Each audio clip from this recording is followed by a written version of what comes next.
Agora vamos começar falando da nossa saúde. A gente vai falar de Parkinson, muitas vezes vista como um problema típico da terceira idade. Agora, pode surgir em outras fases da vida. Eu mesma não sabia, vou aprender junto com você. E além do tremor nas mãos, que é o sintoma mais conhecido, o Parkinson pode trazer outras complicações para os portadores.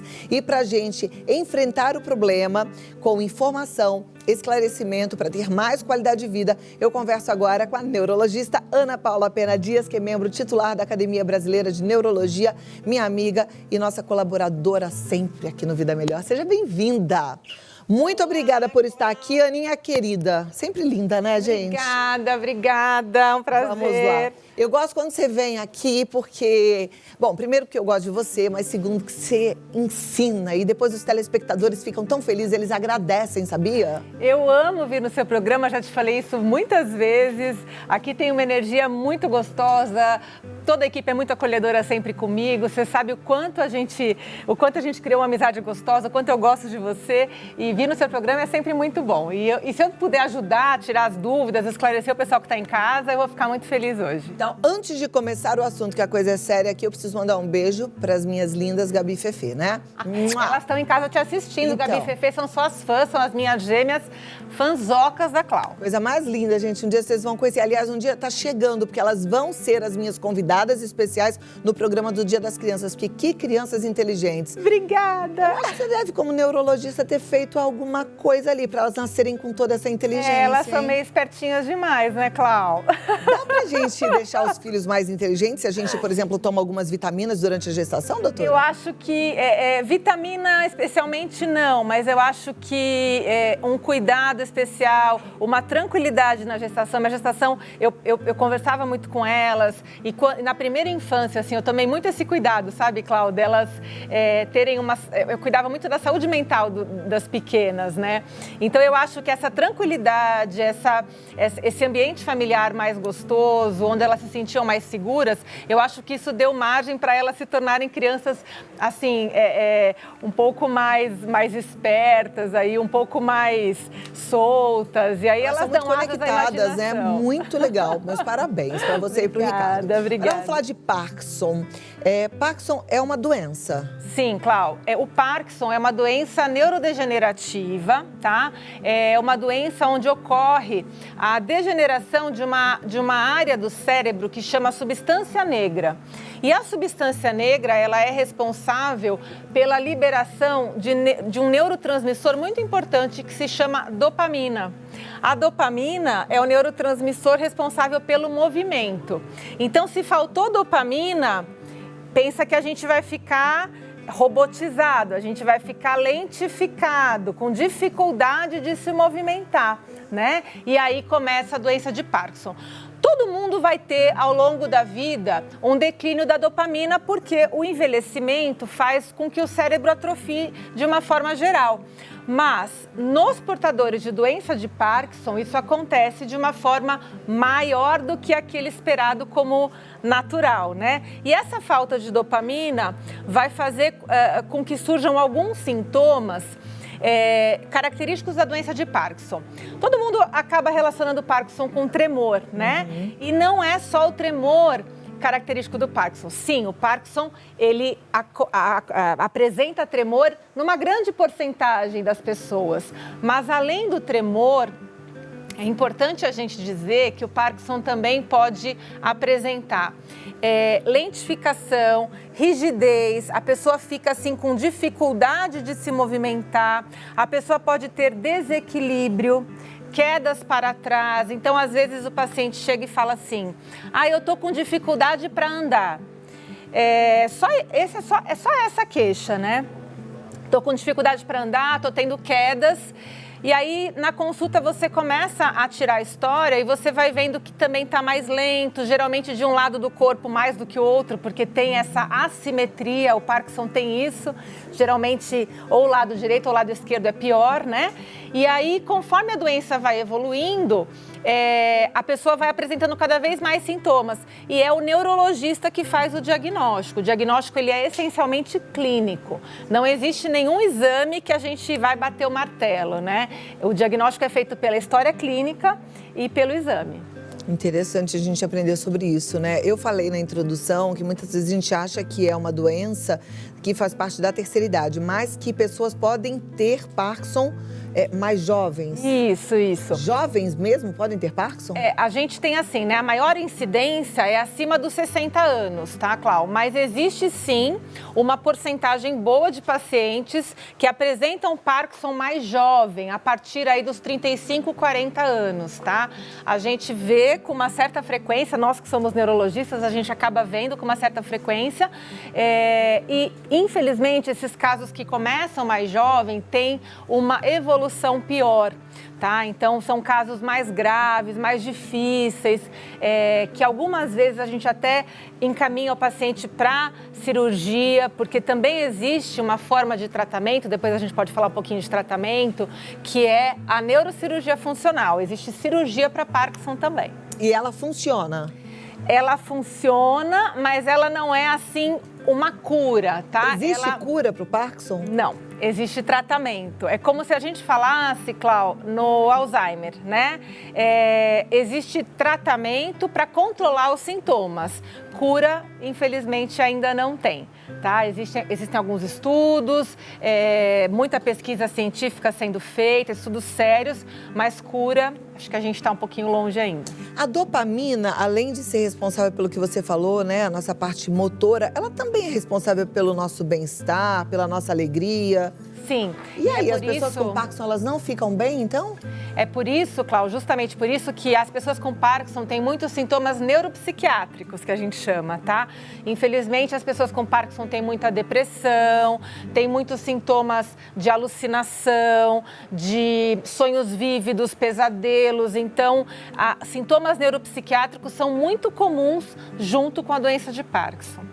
Coisa séria, né? Infelizmente. Então é importante a gente ficar atento aí. Mas para isso existe tratamento, tá? E o tratamento, ele melhora muito a condição de vida do paciente.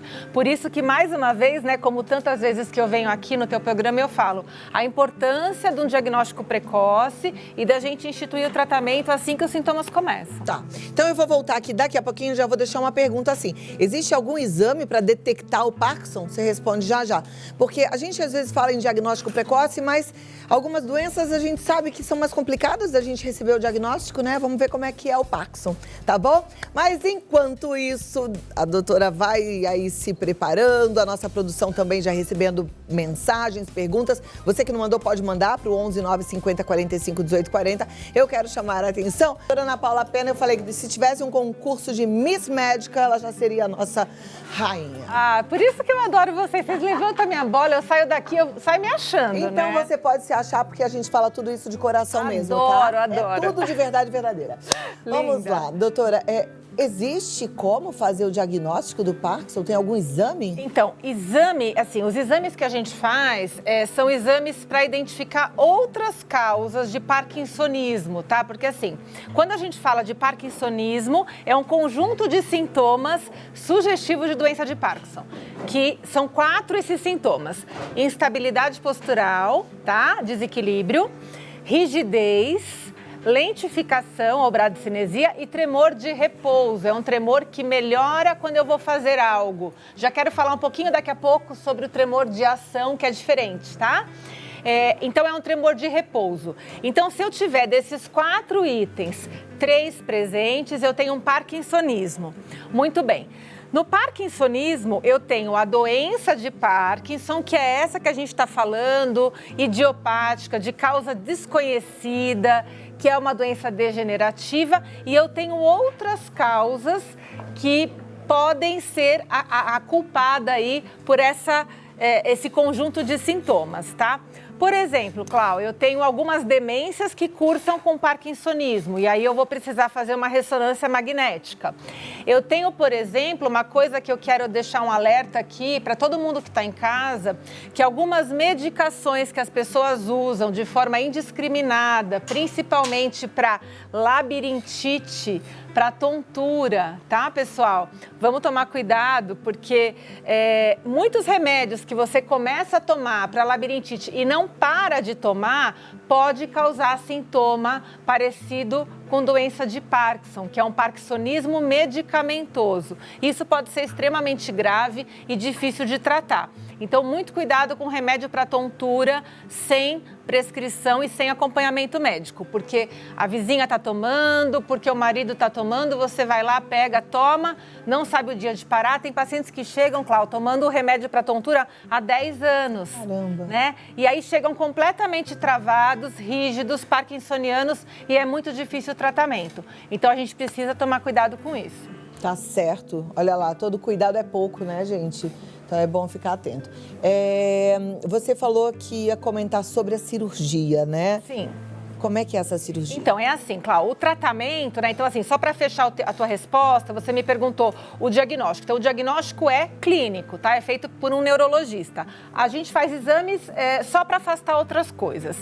A partir do momento que eu faço o diagnóstico, eu começo o tratamento. O tratamento, Só antes de perguntar uma coisa, não tem um exame de sangue para saber se tem a quantidade certa de dopamina? Não tem. Podia não ter, tem. né? É tão complicado Quem isso? Quem sabe um dia a gente tenha, mas a gente ainda não tem isso de uma forma... A dopamina é um hormônio? É um neurotransmissor. É um neurotransmissor. Sim.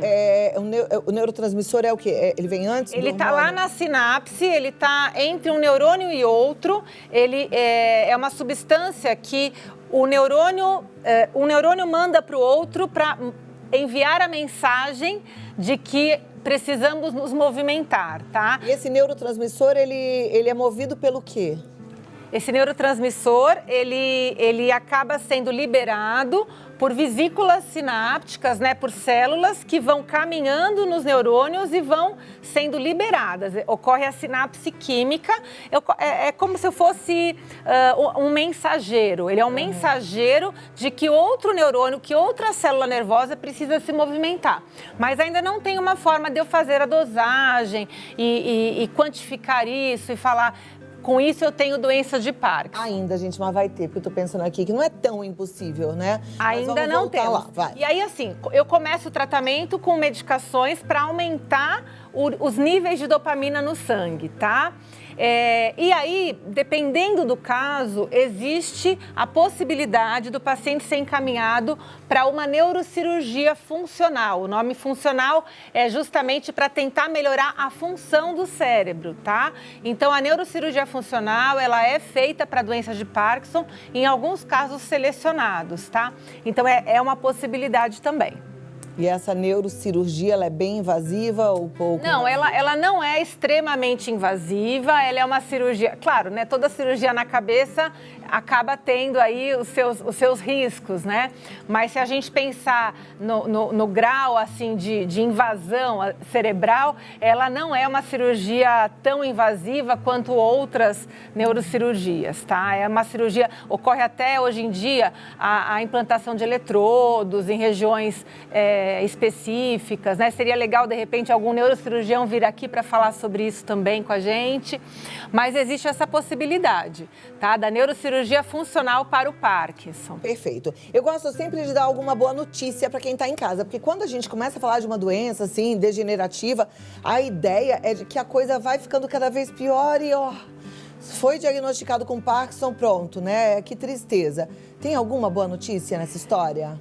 Tem boa notícia, que muita gente acha que é Parkinson e não é. E aí que eu quero deixar o alerta, Cláudia, é o seguinte. Existe um tremor que é o tremor essencial, que é um tremor de ação. É um tremor que as pessoas têm quando vão pegar algo, pegar um copo, pegar uma xícara, pegar um talher. É um tremor familiar que passa de pai para filho, é um tremor benigno e muitas pessoas não vão para o neurologista com medo de ouvir que ele vai dizer que é Parkinson, tá? E aí a pessoa já chega desesperada no consultório achando que é Parkinson e não é. E o tremor essencial é uma doença relativamente simples da gente tratar, que melhora super com medicação. Então, a boa notícia acho que é essa, que se você tem um tremor, você precisa primeiro investigar antes de achar que é Parkinson. E a boa notícia para o Parkinson é que muita pesquisa está acontecendo aí, a gente deve ter notícia boa, tem uma medicação boa para entrar aqui no Brasil esse ano ainda. A gente tem uma perspectiva boa aí para os próximos anos. Maravilha. Vou abrir para as perguntas agora. Minhas queridas e queridos, mandem perguntas no 11 9 50 45 18 40. Doutora Ana Paula Pena Dias responde já. Eu volto em 2 minutos. Tá bom. Amanda, qual é a sua dúvida? Qual é o seu grilo? Qual é a sua angústia? 11 9 50 45 18 40, tá bom? E vamos cuidar da nossa saúde. Vamos lá, doutora, já temos perguntas, a turma participa rápido e é bom, né? Adoro. Porque assim a gente ajuda. Eu tenho o hábito de viajar, você sabe, eu gosto de viajar bastante. E eu também viajo para lugares assim bem distantes, no interiorzão do Brasil. E eu fico com o coração apertadinho porque a saúde é tão precária, né, no interior do nosso Brasil. É precária e é interessante, Cláudia, como a coisa da internet, do Instagram, da televisão, atualmente leva tanta informação de qualidade para as pessoas, né? As pessoas conseguem, de repente, se identificar, falar, puxa, será que eu tenho isso? Tirar dúvidas. Então, acho que isso acabou democratizando a informação, né? Mas tem que tomar cuidado, porque ainda tem muita coisa errada lá no Dr. Google, por isso sempre consulte um médico, tá bom?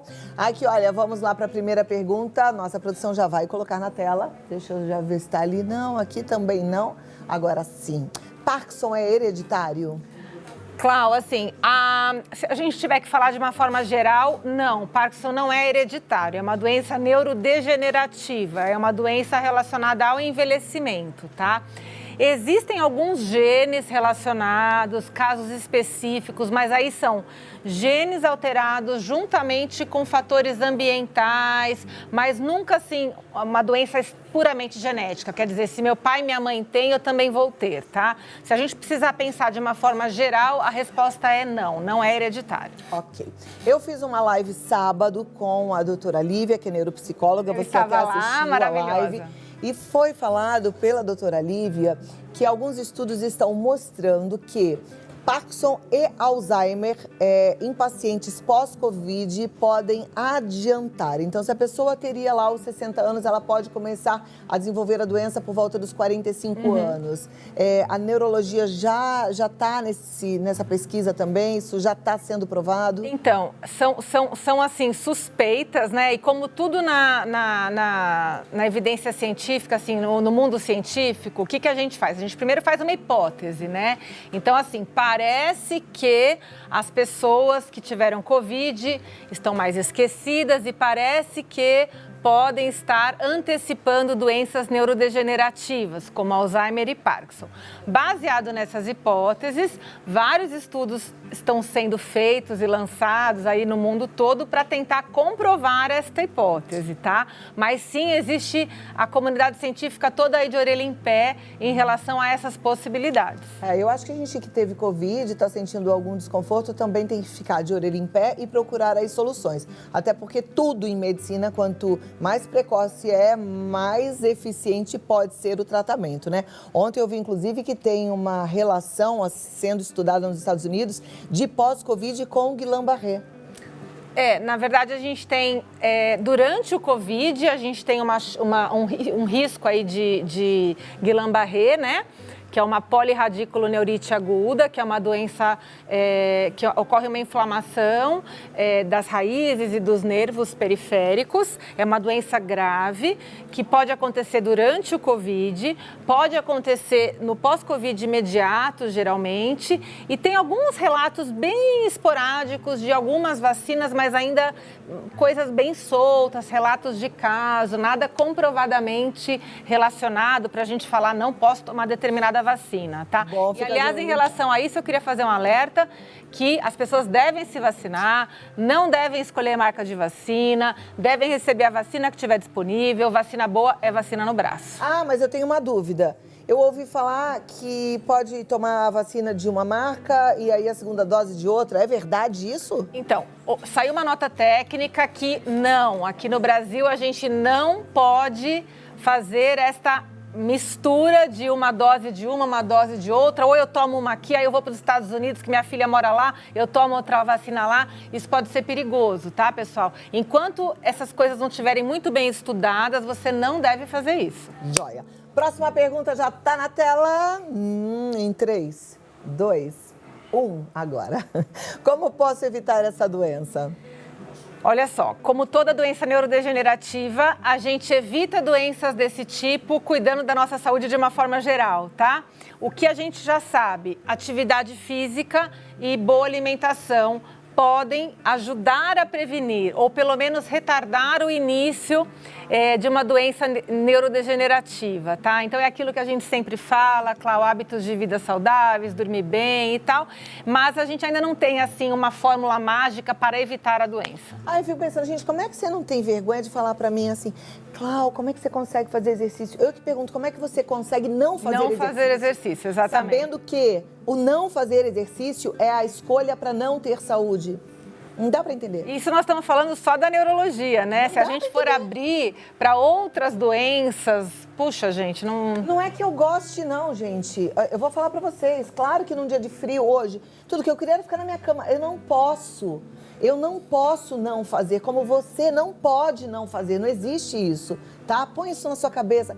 Você não pode acordar e ficar sem escovar o dente. Você não pode acordar e não tomar banho, né? Ou tem gente que não toma banho de manhã, mas toma à noite, mas não pode passar o dia sem banho. Você não pode passar o dia sem fazer exercício. Tem que fazer parte do hábito diário. Exato. Próxima pergunta, vai lá. Hoje eu tô brava, hein? Adorei. Existem exames para saber quais as chances de eu ter Parkinson? Ô, meu amor, ainda não, né? Isso estaria relacionado a algo mais de terapia genética e tal. Quem sabe daqui 10, 20, 30 anos a gente consiga ter essa resposta, mas hoje a gente ainda não tem. O Parkinson evolui tão rápido como o Alzheimer? Depende do paciente e depende do Parkinson, tá? Tem pacientes que têm Parkinson e vivem muito bem, 10, 20 anos, tratando com um tipo de remédio só, muito bem, obrigada. Apenas com um tremorzinho lá de repouso, faz suas atividades. Tem paciente que joga tênis, tem paciente que trabalha normalmente, tem paciente que é médico, enfim, tá tudo bem, obrigada. Tem outros pacientes que se limitam muito, que logo nos primeiros anos o paciente já não está mais conseguindo andar, não está mais conseguindo engolir. É importante a gente falar da dificuldade para deglutição que acompanha o Parkinson, tá? Então, quem tem Parkinson precisa obrigatoriamente de um acompanhamento junto com a fonoaudiologia, tem que fazer fisioterapia, que é a terapia de reabilitação do Parkinson. Então, depende do caso, Cláudia, depende muito de cada caso. Tá joia. Doutora, volta, não demora. Tudo que é bom passa rápido, né, gente? O papo aqui, ó, fluiu. Mas assim, eu vou deixar os contatos da doutora Ana Paula Pena. Ela atende através da telemedicina também, o que hoje em dia é uma facilidade muito grande. Você ter uma médica desse nível, que trabalha com toda a excelência e é uma estudiosa e atenta a cada paciente, mesmo que você esteja distante de São Paulo, por exemplo. Ela atende no ABC, mas ela atende pelo telefone em qualquer lugar do planeta, tá? O contato dela é o neuroanapaulapena.com.br, neuroanapaulapena.com.br. Siga no Instagram, @DRA_AnaPaulaPena. Você vai ver que querida ela é. Linda. Muito obrigada, Deus te abençoe da cabeça aos pés. Você trouxe casaco? Tá no carro. Então tá bom. Proteja-se Obrigada, do frio. meu amor. Fica com Beijo, Deus. obrigada. Vamos lá, gente. Vamos continuar aqui. O nosso Vida Melhor ainda tem muita coisa boa pra você. A gente sempre tá pensando aí no caminho pra você ter uma vida cada vez melhor, né?